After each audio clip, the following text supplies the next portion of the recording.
Good afternoon friends, this is Aditya Kashyap from 10 news. और मैं मुंबई में हूँ, इस समय मैं टैक्सी में हूँ। आप देख सकते हैं मुझे कैब के अंदर हूँ और अभी मैंने ओला कैब बुक की थी और इसमें जो भी रेंट आया था, जो भी फेयर आया था, लेकिन ड्राइवर ने मुझे कहा कि सर मैं बिना एसी के आपको लेके जाऊंगा। सो उन्होंने कारण बताया कि उसका कारण ये है कि हमें जो ओला वाली जो सर्विसेज हैं, उबर और ओला, लेकिन इनका ओला का है तो वो काफी कम पैसे देते हैं और इस पैसे पे उनका जो ईएमआई है वो भी नहीं निकलता है। ये एक आम आदमी की समस्या है जो मैं आपके सामने बताना चाहता हूँ। मैं 10 न्यूज से हूँ, आदित्य कश्यप, और यहाँ पे मेरे साथ में ड्राइवर भी हैं। मैं आपको थोड़ा सा उनसे गाड़ी साइड पे रोक के बात करवाऊंगा जिससे कि वो अपनी समस्याएं बताएं। और मैं चाहता हूँ कि ये समस्या पूरे देश में, पूरे राष्ट्र में और पूरे दुनिया में जानी चाहिए, क्योंकि एक आम आदमी की समस्या है जिसकी रोजी रोटी सिर्फ ये टैक्सी चला के और शाम को जो पैसा मिलता है उससे परिवार को चलाता है और इसी पैसे से वो अपनी गाड़ी जो उसने खरीदी है उसकी ईएमआई भी देता है। तो इतने कम पैसे में ना वो ईएमआई दे पा रहा है और ना ही वो अपने घर को चला पा रहा है। और उसके अलावा बैंकों का अलग से एक प्रेशर है कि अगर उनका एनपीए हो जाता है तो उनकी गाड़ी को वो लेके जा सकते हैं, उठा के ले जा सकते हैं। इसलिए चारों तरफ से वो समस्या से ग्रसित है। उसने कहा कि भाई जब सरकार ने सुना है कि ऑटो वालों को 18 से 21 रुपए मिनिमम कर दिया है और उसके अलावा भी फेयर को बढ़ा दिया है, तो टैक्सी वालों के साथ ऐसा क्यों नहीं हो रहा है। और उन्होंने मुझसे जबकि कहा कि मैं सर आपको ले जाने को तैयार हूं, लेकिन एसी अगर मैं चलाता हूं तो मेरी गाड़ी में जो है मेरा जो वायबल नहीं हो पाएगा। जो जिस फेयर में आप जा रहे हैं सेंटा क्रूज अधीरी से, तो मेरी आपसे रिक्वेस्ट है कि आप ये मैसेज ओला वालों को बताइए जिससे कि ओला वालों को समझ में आए। आप मेरी कंप्लेंट कर दीजिए बेशक से, लेकिन ओला वालों को समझ में आना चाहिए कि हम एसी की जगह पे नॉन एसी में क्यों ले जा रहे हैं। कुछ हद तक मैं इनसे सहमत हूं, हालांकि मैंने इनसे कहा कि ये चीज उन्हें ओला वालों से कहनी चाहिए, लेकिन ओला वालों ने शायद उनकी बातें नहीं सुनी है।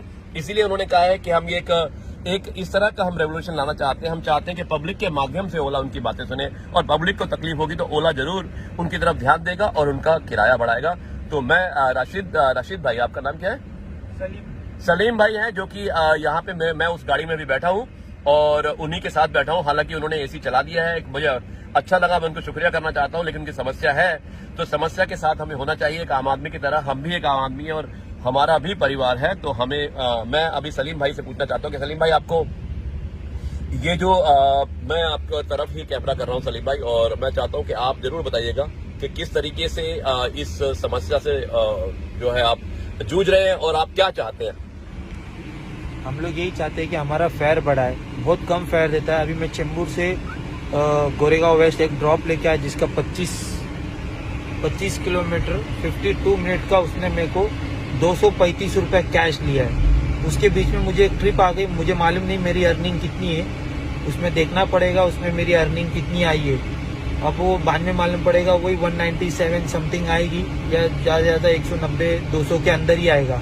तो 25 किलोमीटर में मेरे डीजल गाड़ी है जिसमें 89 रुपये डीजल है, जिसका 89 से जोड़ोगे तो 2 लीटर डीजल चलेगा तो 160 रुपये मेरा डीजल का चले जाएगा। तो मैं उसमें क्या बचाऊंगा, मेरी यही दरख्वास्त है। तो मैंने इनसे यही बोला सर कि मैं ऐसा करूंगा तो ओला वाले को समझ में आएगा, कस्टमर तकलीफ में आएगा तो ओला वाला खुद ब खुद मेरा प्राइस बढ़ाने की कोशिश करेगा। हम लोग बहुत परेशान हैं, दिन में 200 किलोमीटर चला के 500-600 रुपया नहीं बच पाता है, 30-40 रुपये हम लोग को एक ट्रिप के पीछे बच रहा है।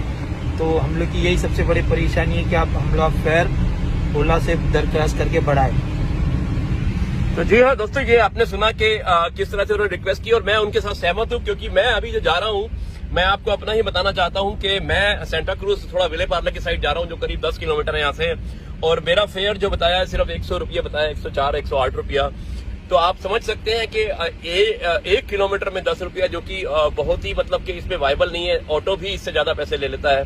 तो अगर ये ऑटो से सस्ता ये अगर ओला में गाड़ी हो रहा है तो ठीक है, पब्लिक को एक बारी को फायदा जरूर हो रहा है, लेकिन हमें ये भी सोचना चाहिए कि हमें अपने फायदे के लिए किसी को नुकसान पे नहीं पहुंचाना चाहिए।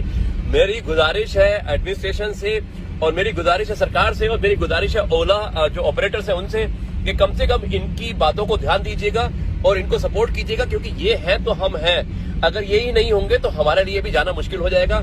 ये भी समाज का एक हिस्सा है और उनका भी एक परिवार है, उन्हें भी बराबर से जीने का हक है, जो हमें उनका साथ देना चाहिए।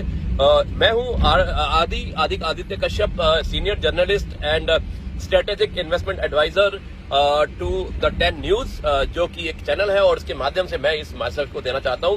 दोस्तों अब मैं आपके इस कार्यक्रम को यहीं पर समाप्त करता हूं और मैं आपसे गुजारिश करता हूं कि आप भी इसी तरह से एक मैसेज दीजिएगा सरकार को, ओला के ऑपरेटर्स को, कि शायद हमें एक बार किराए की तरफ से दोबारा से रीलुक करना चाहिए, जो कि वायबल हो, इनके लिए भी वायबल हो और पब्लिक के लिए भी वायबल हो। मैं ये नहीं कहता हूं कि सिर्फ इनको ही फायदा हो, पब्लिक को भी फायदा हो, लेकिन पब्लिक को भी सोचना चाहिए अगर पेट्रोल के रेट बढ़े हैं तो बट नेचुरल है कि इनको भी कॉस्टिंग बढ़ रही है और इनको वायबल नहीं हो रहा है। तो एक बार किराए को दोबारा से पुनः विचार करना चाहिए और इनकी बातों को ध्यान से सुनना चाहिए। नमस्कार, Aditya Kashyap, senior journalist, global investment banker for 10 news, और मैं अब इस कार्यक्रम को यहीं पर समाप्त करता हूं। नमस्कार।